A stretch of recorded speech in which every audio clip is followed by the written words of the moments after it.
You know, ladies and gentlemen, we talk on the channel many times over the years about the legends of Atlantic Grand Prix wrestling, what it meant to us, the various wrestlers, Leo Burke, Stephen Parappa, the Great Malumba, the Cuban Assassin, but the connection that Leapin' Lanny and his brother Randy Macho Man Savage has had to us has really solidified our love of wrestling over the years and many factors. So today in this short podcast, we're going to be talking about Leapin' Lanny's very, very direct and important short tenure in Atlantic Grand Prix wrestling, talk about how he got here and what he did. Now, Lanny Poffo, part of the great Angelo Poffo wrestling family, was born in Calgary, Alberta, Canada, many years ago, December 28, 1954. Now, Leapin' Lanny now is known as a motivational speaker, an author, a presenter, a podcaster. He keeps the Poffo legacy going in many ways. Now, at 67, he's probably one of the most energetic 67-year-old you ever meet. Now, his father, Angelo, was one of the best Italian-American wrestlers of his generation, but of course, his mother, Judy, the beautiful Judy Poffo, is Jewish-American. So, just like MGF at the current level, he's probably one of the most important Jewish-American wrestlers or Canadian-American wrestlers ever. Now, he got his start in All South Wrestling Alliance, wrestling as a single at first, then tagging up with his father Angelo for the first time. I think at the time where a father and son tag team was so successful. Now he moved to the National Wrestling Alliance for a short while, where he wrestled in Big Time Wrestling, one of the varied promotions affiliated with the NWA. In their initial match with BTW, Lanny and Angelo lost by disqualification to Lou Thesz and Amaya Igor on November 30th, 74 at a house show in Detroit. Now, they quickly began a house show series against a team of Bobo Brazil and Fred Curry. The two wrestled as heels, with Poffo wearing a graduation gown and cap that was similar to the attire that Lanny would one day adopt in the WWF, as he was rejigged as that great manager from the Stars, the Genius. That year, he won the NWA World Tag Team Championships. Now, Leapin' Lanny at the time was doing the blonde bombshell shtick, like kind of a Rocky Horror style, or do later on. It's quite interesting. Now, while still tag team champions, the Poffos moved on to NWA St. Louis and continued to defend their title. In '75, they lost their titles and they returned to Big Time Wrestling. Now, 1976, he was mostly singles wrestler in BTW, NW Western States, and NWA St. Louis. A very, very dramatic wrestler, very energetic in ring, somersaults, thus the Leapin' Lanny. Now, on May 29, '76, he received his first NWA title shot, this time on a televised match to Terry Funk, but he lost to him in NWA St. Louis event at the Chase.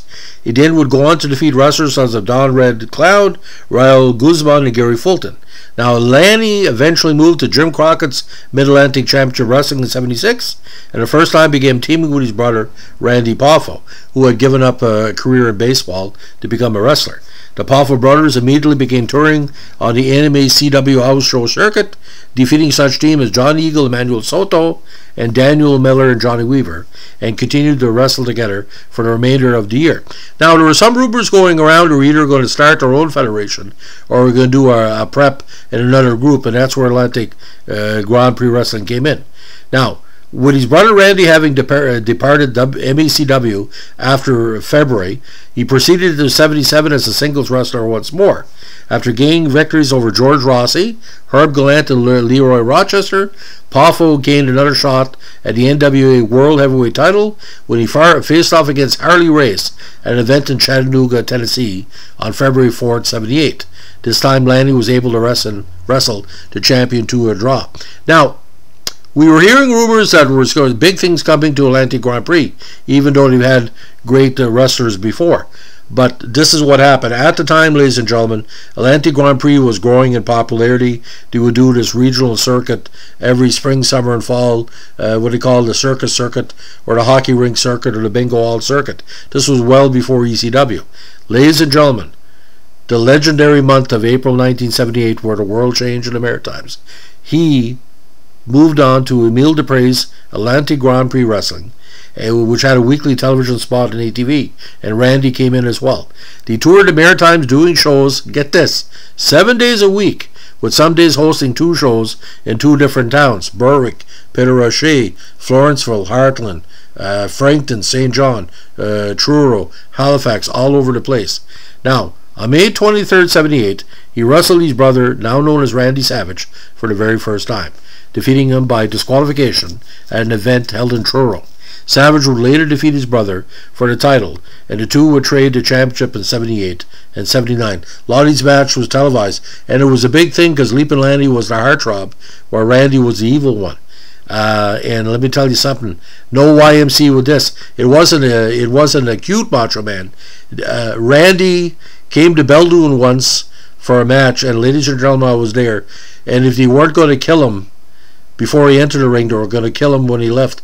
It took every security to have the crowd not try to attack him. And back in the day as well, they would throw debris at him. Luckily at the time it was rolled up hostess paper, hostess chip bags. Now, the key match for that year occurred on July 1878, when Lanny challenged his brother for the AGPW International title for a final time, wrestling him to a draw at a show in Hartland, New Brunswick, Canada.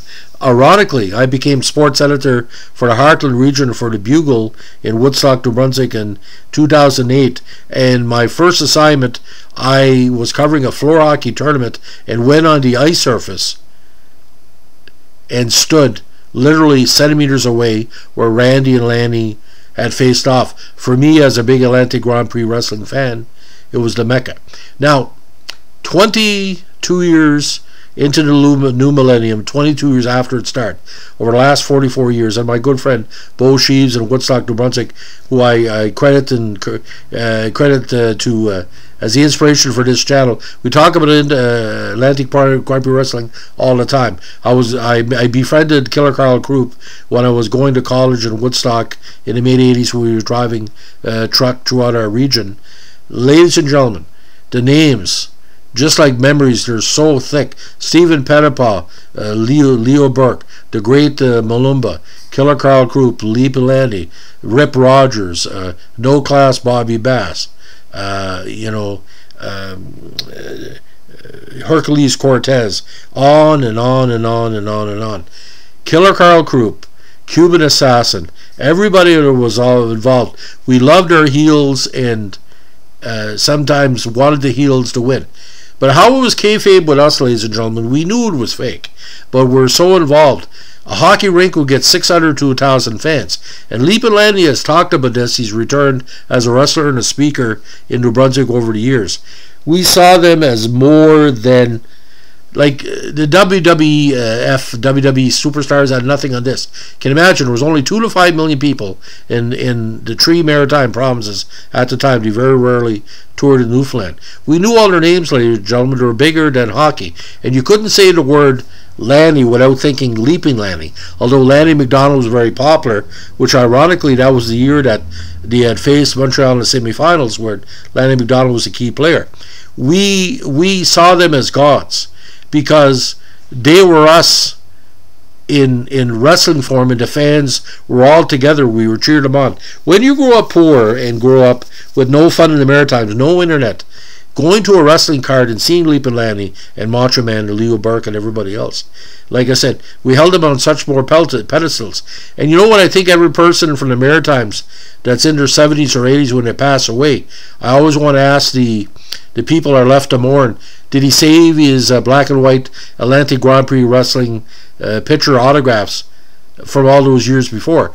At the mid-time of every card, the wrestlers would come out and he would sign autographs. And I don't think he charged. So you can imagine, you bought the photo and he would sign it. Can you imagine? Oh my God. But Leap and Lanny, I'm telling you something, if a book is ever finally written, or a major documentary on Atlantic Grand Prix Wrestling, because a lot of those video tapes of the shows were wiped. And as a longtime wrestling fan and a developer and announcer through the years, I really miss it. But Leap and Lanny, my God, the world changed completely. In the late 1970s, the world was wrestling in the summer, because we had our festivals, we had our gatherings, but it was almost like You know, they say the popular Andre the Giant. Atlantic Grand Prix wrestling is a saturation. I think 90% of the population knew every wrestler in that federation and celebrated every wrestler. And Leap and Lanny played part of that. And what would have happened if Leap and Lanny and Macho Man wouldn't have showed up? I shudder at the thought.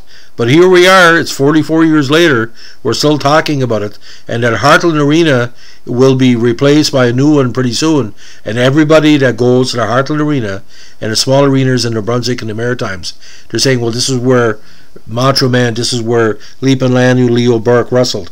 It's not just hockey to us. You know, wrestling was life. Good versus evil. And energetic. And, you know, Killer Karl Krupp once told me, he said, you know, everything in life was about getting over. Leap and Lanny has gotten over. And like I said, that genius character, you know, that's a WWF production. But Leap and Lanny has had so much success just by being himself. And he keeps the legacy of the Poffo family going and what he does. So, just tremendous. So, ladies and gentlemen, if you're an Atlantic Grand Prix wrestling fan, let us know with a like, comment, and subscribe. Don't forget to do a share. And we always want to recognize, I would figure, every 12-year-old in the Maritimes in 1978, 95% probably went to a wrestling card. Had to be. Because there was a drive-in. Can you imagine on the weekend, ladies and gentlemen? You go to the cheapo movie on Tuesday. You go to Cadets on Wednesday or whatever was going on. You had teen dances. But the wrestling, ladies and gentlemen, with 700 of your pals to watch it. You know, the cheap hot dogs and the old-fashioned, you know, heavy grease hamburgers. We didn't know how good we had it, ladies and gentlemen. Now we have internet and you can talk to people around the world. But for those who sat down in those rinks, it was literally that song, Take Me to Church. Our church was Atlantic Grand Prix Wrestling.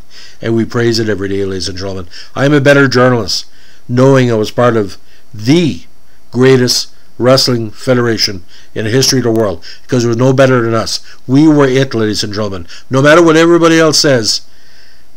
How many people can say all these federations were who we are and still are? How many people still talk about world-class championship wrestling or AWA or whatever, you know, WAA 40 years later? Atlantic Grand Prix Wrestling, and the blood, it's still in our blood. And Leap and Lanny put that in there. He injected us with joy. Everybody with Atlantic Grand Prix Wrestling. Anyway, thanks for listening. Give us a like, comment, subscribe. Sorry I'm getting a little what do you call it, preachy, but you had to be there, like we're saying. Thanks for listening. Bye.